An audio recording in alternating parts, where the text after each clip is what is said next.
Así ocurrió la reforma de Hilaire Belloc en Convicción Radio.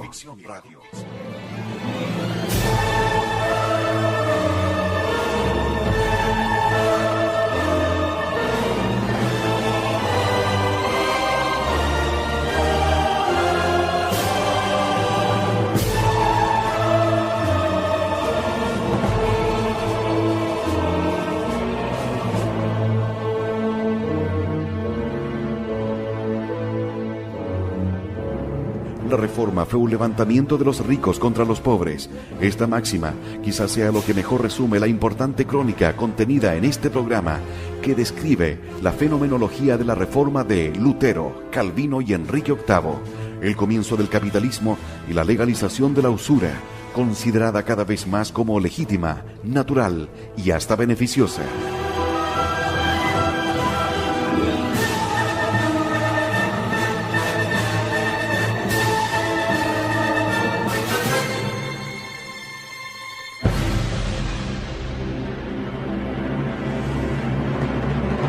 Así ocurrió la reforma de Hilaire Belloc en Convicción Radio. El accidente inglés, segunda parte.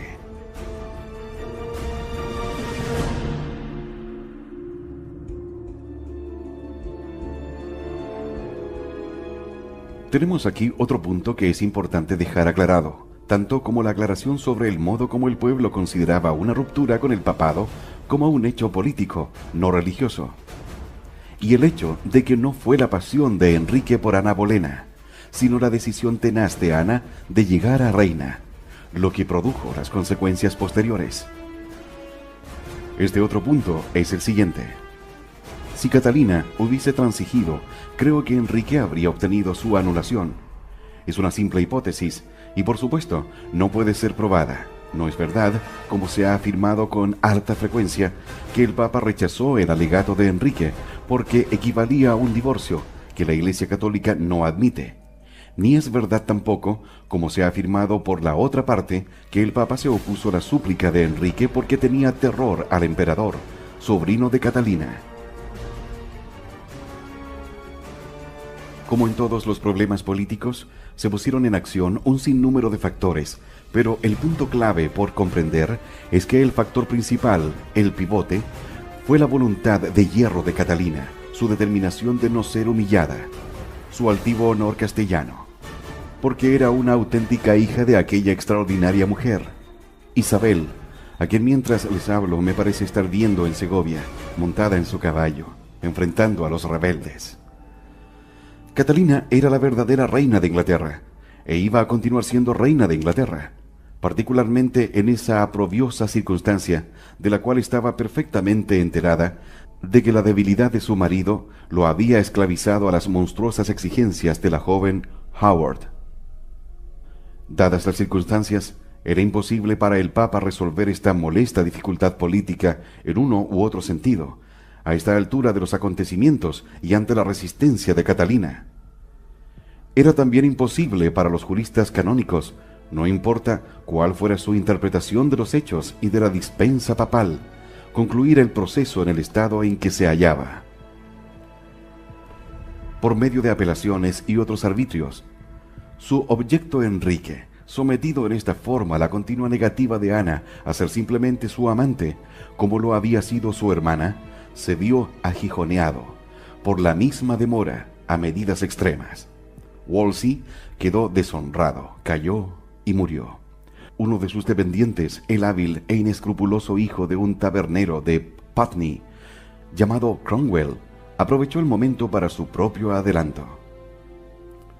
Este Cromwell, cuyo nombre era Tomás, había sido un aventurero en Italia, se había transformado en prestamista y tenía cierto conocimiento de Europa y de los ejemplos foráneos. Él sugirió a Enrique el primer movimiento, no para una ruptura con el papado. Nadie se proponía eso todavía, sino para ejercer una presión especial sobre el Papa. Probablemente apoyó la consulta efectuada por Enrique a las universidades europeas y por medio de copiosos sobornos obtuvo al menos algún veredicto favorable. En realidad, recogió un considerable número de decisiones universitarias favorables. Este acto fue seguido por varios otros, que no tenían por finalidad romper con el Papa, sino amenazarlo con la ruptura, para tratar así de obligarlo a una decisión favorable, esto es, un veredicto contra Catalina y a favor de la solicitud de Enrique.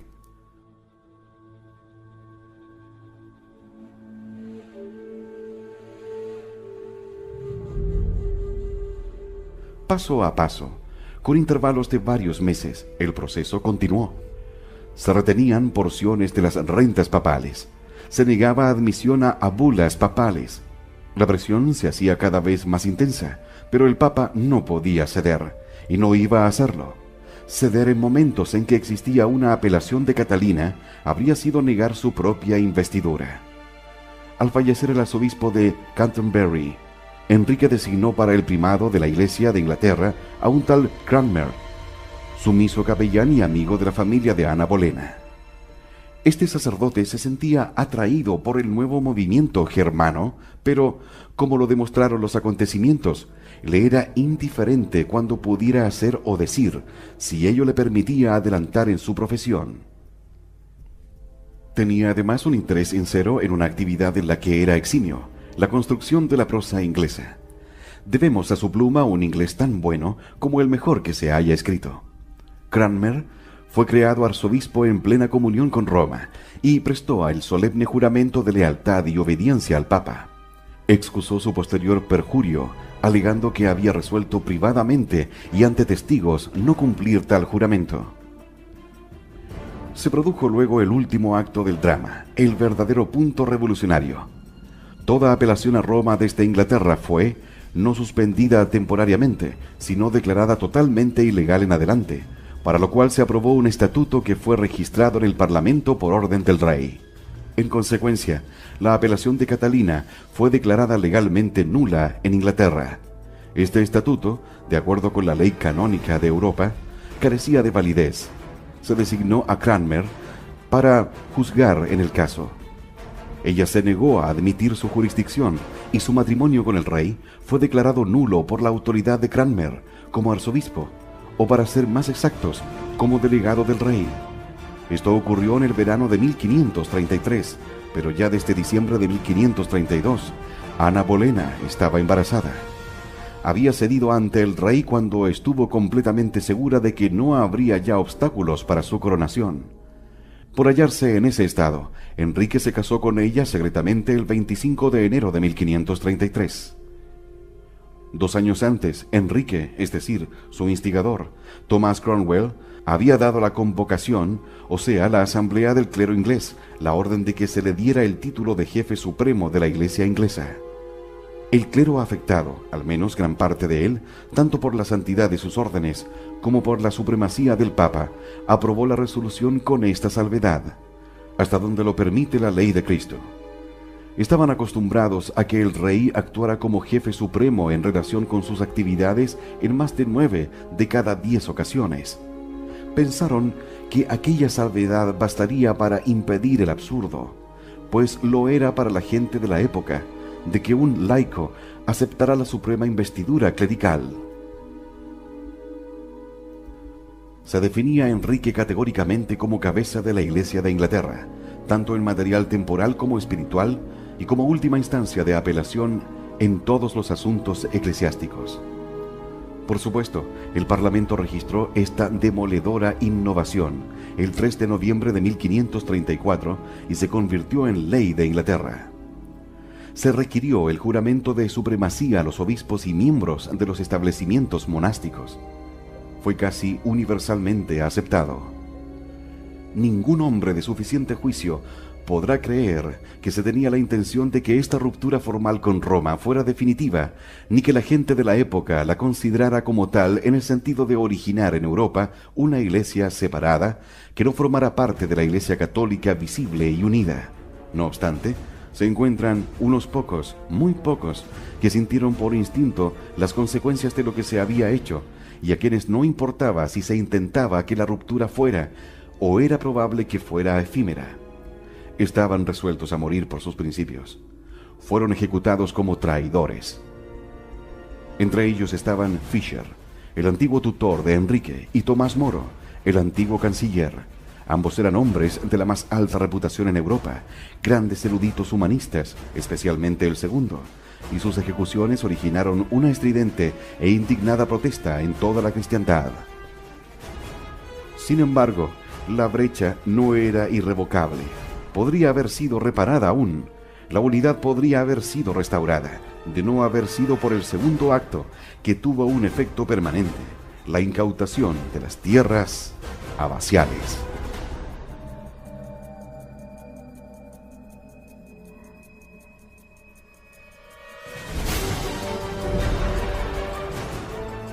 Porque a la ruptura entre el gobierno de Inglaterra y la Santa Sede siguió, luego de 2 años, y durante 4 años más, la disolución de los monasterios y conventos, y la incautación de sus bienes, en lo inmediato, por la tesorería y finalmente, y pronto, por los terratenientes, por especuladores y por una cantidad de aventureros de origen obscuro.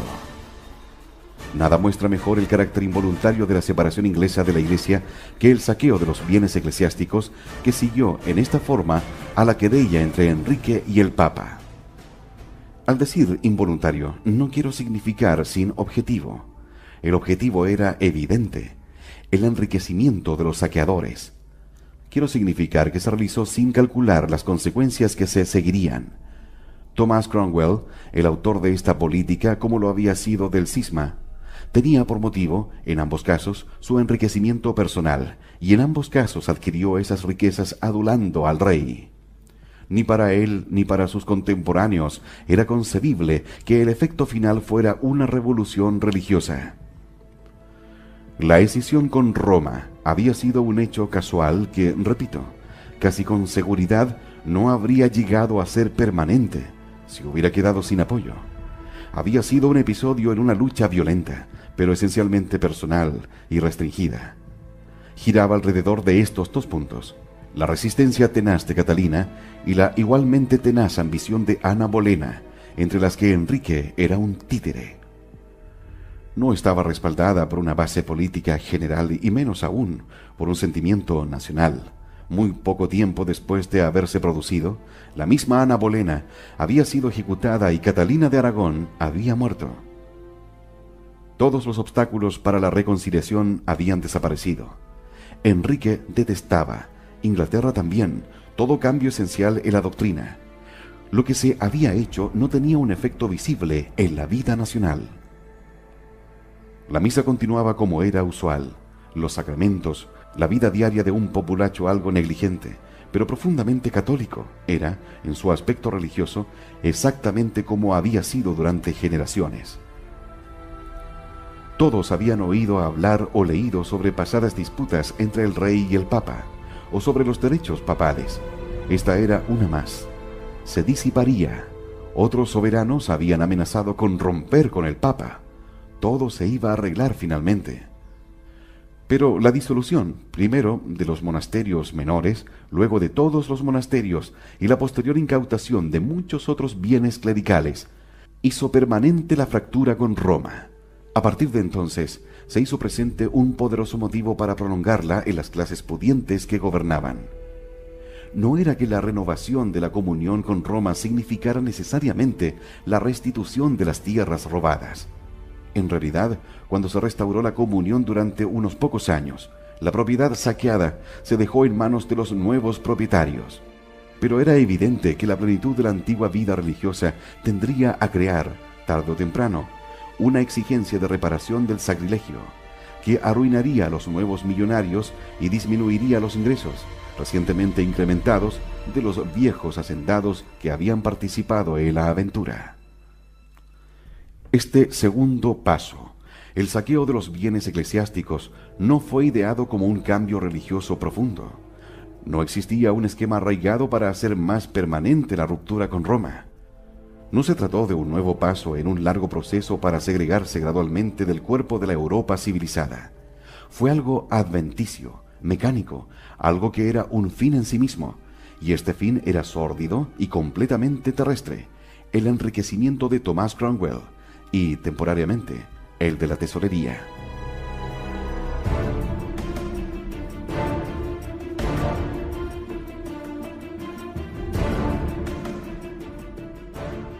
La incautación de los bienes clericales fue un hecho cuyas últimas consecuencias, una Inglaterra protestante y la ruina de la monarquía, nadie se proponía o pronosticaba.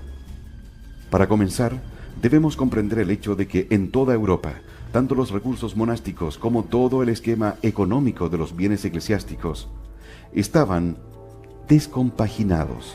El motivo de su existencia, que desde sus orígenes y durante siglos había sido el sostenimiento de la Iglesia en todas sus formas de actividad, había sufrido una cristalización, como todas las demás cosas eclesiásticas, después de la muerte negra y especialmente durante el siglo XV.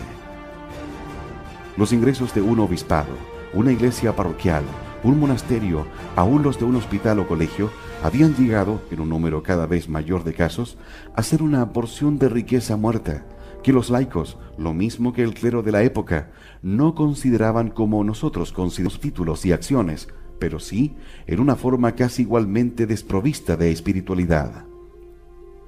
De este modo, la cosa más común en el mundo era que una gran familia, o el rey, adjudicara los ingresos de un monasterio importante a un hijo menor, o a algún otro pariente, dejando una pequeña suma para el clero local, que era el que trabajaba.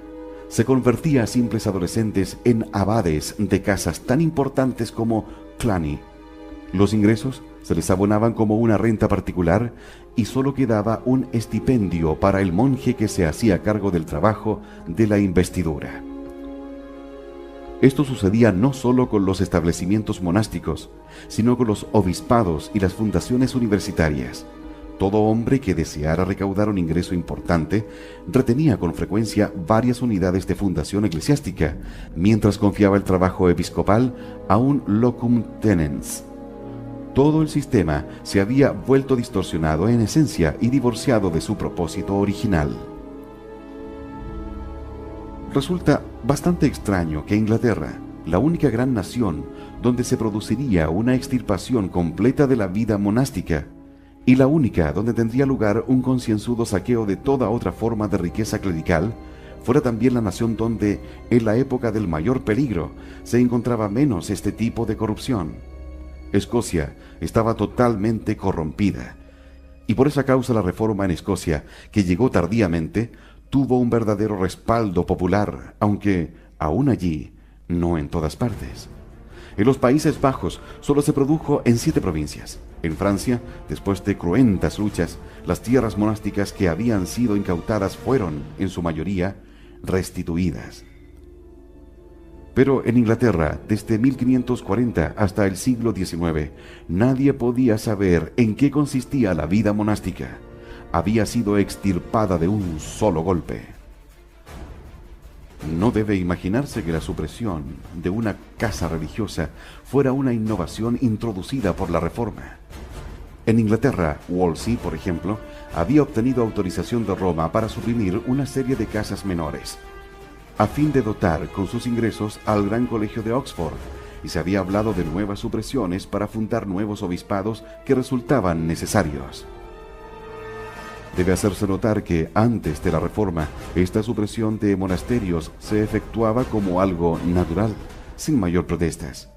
En estas supresiones ortodoxas, Wolsey había empleado como agente al mismo Thomas Cromwell, que más adelante sugirió al rey la supresión general y fue el autor activo del Gran Robo.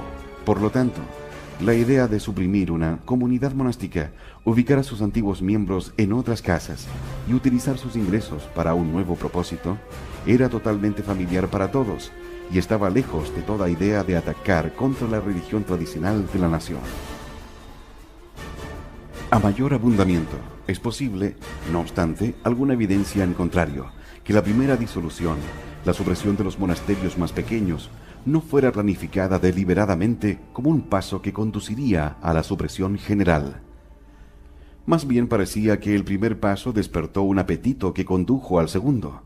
Las frases utilizadas y las normas establecidas en aquella época habían sido familiares para la gente mucho antes de que se planteara la cuestión de una ruptura con Roma.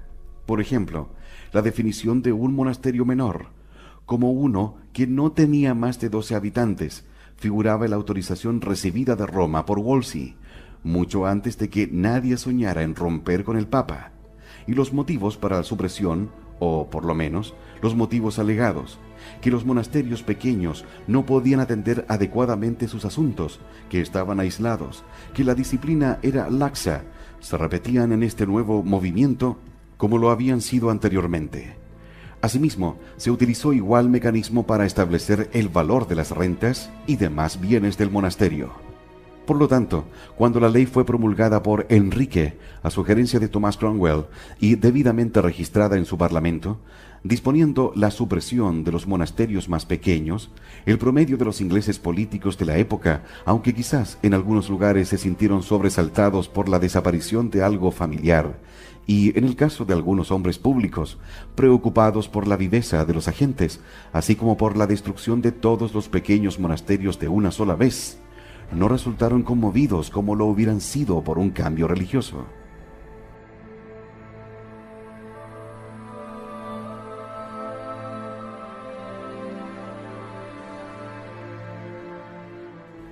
Luego de llevado a cabo este primer movimiento, le siguió uno mucho más serio: la disolución de los monasterios mayores, la supresión de todo el sistema monástico en Inglaterra y el comienzo de un abierto saqueo de todo ingreso eclesiástico, aparte de los bienes monásticos y colegiados.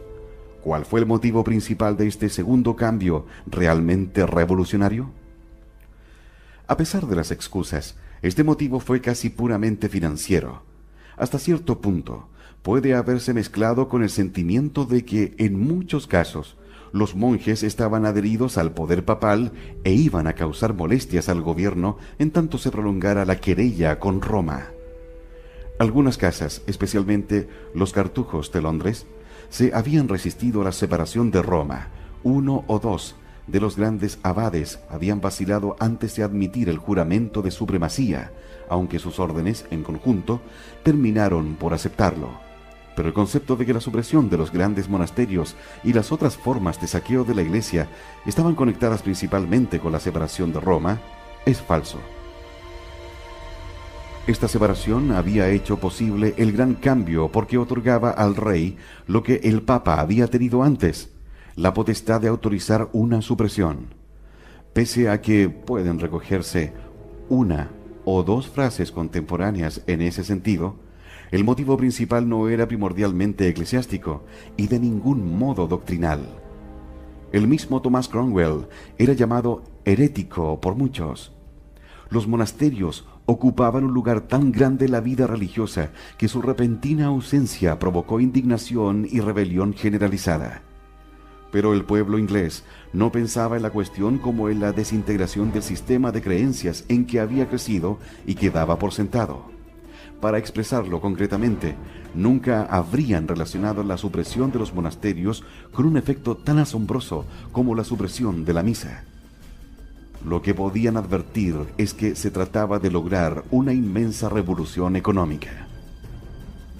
Sentían esto como sacrílego, pero en 1540 les hubiera parecido una insana el hecho de que los iba a conducir, en el lapso de 10 años, a un libro de oraciones comunes, en reemplazo del misal, y dentro de 20 a la prohibición definitiva de su ritual.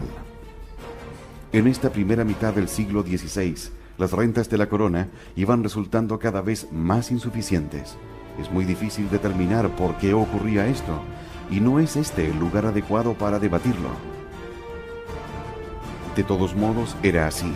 A fin de mantener su política general en Europa y el manejo de los asuntos internos, Enrique VIII, antes de su muerte, se vio obligado a recurrir a todo tipo de expedientes, a falsificar moneda, a préstamos forzados, a la aplicación de impuestos mucho más pesados de lo que había sido capaces de recaudar sus antecesores inmediatos.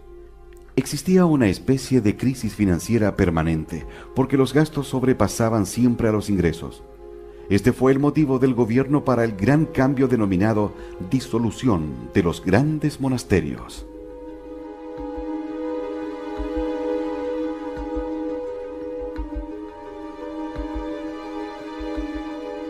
La disolución de los monasterios menores no había afectado al monacato en su conjunto, que había permanecido intacto. Los monjes desposeídos pudieron ser integrados en las casas mayores, y eran las casas mayores las que representaban a la institución a los ojos del pueblo. Pero cuando se trató de la supresión de las casas mayores en conjunto y en todo el territorio, ya era, como he dicho, una revolución. Una revolución religiosa, porque la vida religiosa comunitaria cesó de improviso. Una revolución económica, porque la corona se vio de improviso en posesión de una suma de capital enorme que tendría que haber sido suficiente para todas sus necesidades. Era muy difícil decir qué proporción de los bienes eclesiásticos en rentas, metales preciosos y bienes muebles se derivó a la riqueza excedentes del país, es decir, a la riqueza de las clases gobernantes. La tradición popular la estima en 1/3. Es probable que no fuera tanto, pero puede haber sido 1/5. Encontramos aquí uno de esos problemas muy difíciles que la historia presenta permanentemente, en que dos núcleos de evidencia se contradicen. Si consideramos solamente la estimación de los bienes tal como se detallan en las valuaciones eclesiásticas, arribamos a una suma muy inferior a la que la corona incautó realmente cuando saqueó monasterios, conventos, hospitales, colegios y ya entonces, en cierto grado, propiedades episcopales. Una estimación cuidadosa lo reduce a una séptima parte, no por supuesto de la riqueza total del país, sino, como ya he dicho, de la riqueza excedente, es decir, de la riqueza que sostenía a las casas solariegas y las corporaciones, por encima de lo que sostenía a la masa trabajadora de la nación. Además, podemos observar en los efectos indirectos posteriores del cambio, como los nuevos palacios de los que finalmente recibieron las tierras de la Iglesia, en qué escala se realizó la confiscación. No obstante, fuese como fuese, 1/5, 1/6 o tan solo 1/7, tuvo dos consecuencias. Primero, tornó mucho más difícil la reconciliación con Roma en forma permanente. Segundo, alteró el equilibrio financiero del país, haciendo al principio y por muy poco tiempo que la corona fuera mucho más poderosa, y luego, cuando la nueva riqueza se hubo disipado entre nuevos aventureros y antiguas familias de hacendados, colocó gradualmente el control del poder económico en las manos de una clase superior enormemente enriquecida, que en el lapso de un siglo destruyó la monarquía. Si Enrique hubiese conservado la riqueza en esta forma acumulada, si la hubiese convertido en una dotación permanente de la corona, la monarquía popular inglesa habría llegado a ser la más poderosa de Europa. Pero no la conservó. No la conservó por diversas razones. Ante todo, la razón más importante, su propio carácter, el carácter de un hombre disoluto, violento, dispendioso, capaz de derrochar el dinero como ninguno de sus predecesores, perpetuamente dedicado al juego, que regalaba posesiones a sus favoritos en el impulso del momento. Luego, porque la corona se hallaba en tales dificultades que la tentación de convertir en efectivo la nueva riqueza fue demasiado fuerte. Pronto vendió las tierras monásticas y otros bienes a precios enormemente bajos. A menudo, el precio nominal por el cual se vendía, que lo efectivo rendía menos, era solamente el equivalente de 10 años de renta, mientras que lo normal era el equivalente de 20 años de renta de la tierra. Además, se da el hecho de que aún un poderoso monarca popular como era Enrique no podía llevar a cabo una revolución tan repentina y gigantesca sin confiar en los dirigentes de su época, los aventureros que había reunido a su alrededor, la antigua nobleza, los hacendados y los grandes mercaderes de la Cámara de los Comunes, diversos funcionarios astutos e industriosos, y parásitos que tenían muy buena vista para su propio provecho.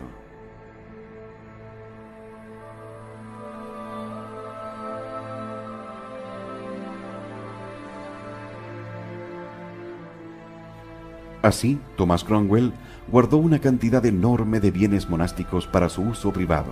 Hizo más, cedió a su sobrino gran parte de esas riquezas, cimentó para él una gran fortuna que fue la base de la familia Cromwell y el origen de la importancia de Oliverio, 100 años más tarde.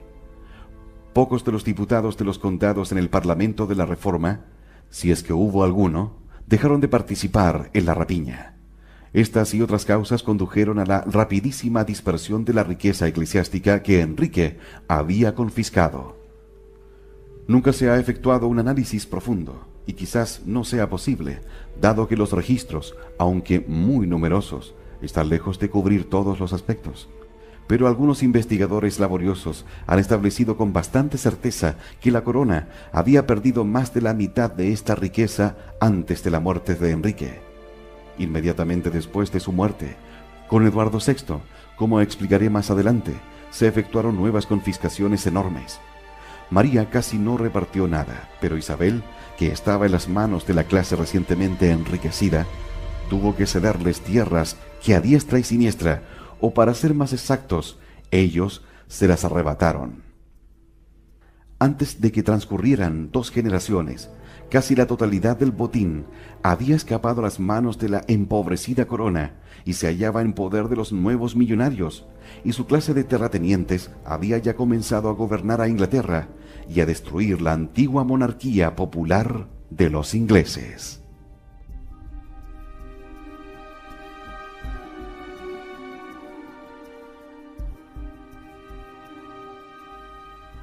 Bien amigos, este fue la segunda parte de El accidente inglés en Convicción Radio.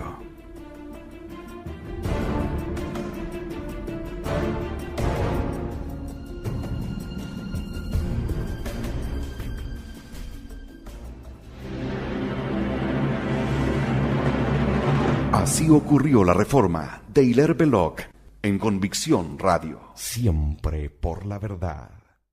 Catalina era la verdadera reina de Inglaterra, e iba a continuar siendo reina de Inglaterra, particularmente en esa aprobiosa circunstancia de la cual estaba perfectamente enterada, de que la debilidad de su marido lo había esclavizado a las monstruosas exigencias de la joven Howard. Dadas las circunstancias, era imposible para el Papa resolver esta molesta dificultad política en uno u otro sentido, a esta altura de los acontecimientos y ante la resistencia de Catalina. Era también imposible para los juristas canónicos, no importa cuál fuera su interpretación de los hechos y de la dispensa papal, concluir el proceso en el estado en que se hallaba. Por medio de apelaciones y otros arbitrios, su objeto Enrique, sometido en esta forma a la continua negativa de Ana a ser simplemente su amante, como lo había sido su hermana, se vio aguijoneado por la misma demora a medidas extremas. Creo que Enrique habría obtenido su anulación. Es una simple hipótesis y por supuesto no puede ser probada. No es verdad, como se ha afirmado con alta frecuencia, que el Papa rechazó el alegato de Enrique porque equivalía a un divorcio que la Iglesia Católica no admite. Ni es verdad tampoco, como se ha afirmado por la otra parte, que el Papa se opuso a la súplica de Enrique porque tenía terror al emperador, sobrino de Catalina. Como en todos los problemas políticos, se pusieron en acción un sinnúmero de factores, pero el punto clave por comprender es que el factor principal, el pivote, fue la voluntad de hierro de Catalina, su determinación de no ser humillada, su altivo honor castellano, porque era una auténtica hija de aquella extraordinaria mujer, Isabel, a quien mientras les hablo me parece estar viendo en Segovia, montada en su caballo, enfrentando a los rebeldes. Así ocurrió la reforma de Hilaire Belloc en Convicción Radio.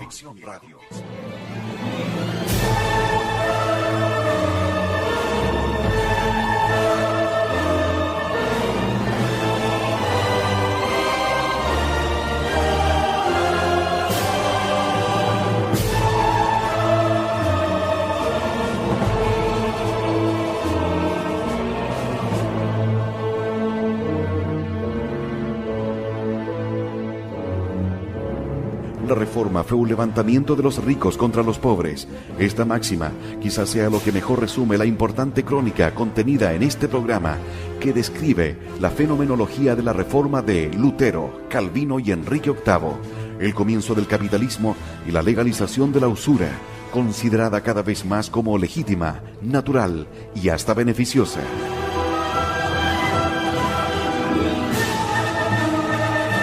Wolsey quedó deshonrado, cayó y murió. Uno de sus dependientes, el hábil e inescrupuloso hijo de un tabernero de Putney, llamado Cromwell, aprovechó el momento para su propio adelanto. Este Cromwell, cuyo nombre era Tomás, había sido un aventurero en Italia, se había transformado en prestamista y tenía cierto conocimiento de Europa y de los ejemplos foráneos. Él sugirió a Enrique el primer movimiento, no para una ruptura con el papado. Nadie se proponía eso todavía, sino para ejercer una presión especial sobre el Papa. Probablemente apoyó la consulta efectuada por Enrique a las universidades europeas y por medio de copiosos sobornos obtuvo al menos algún veredicto favorable. En realidad, recogió un considerable número de decisiones universitarias favorables. Este acto fue seguido por varios otros que no tenían por finalidad romper con...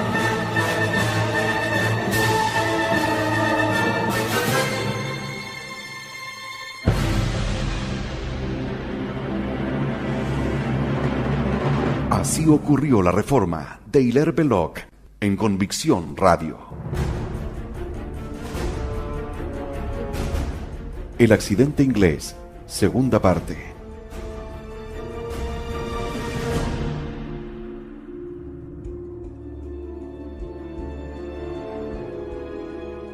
Tenemos aquí otro punto que es importante dejar aclarado, tanto como la aclaración sobre el modo como el pueblo consideraba una ruptura con el papado como un hecho político, no religioso. Y el hecho de que no fue la pasión de Enrique por Ana Bolena, sino la decisión tenaz de Ana de llegar a reina, lo que produjo las consecuencias posteriores. Este otro punto es el siguiente. Si Catalina hubiese transigido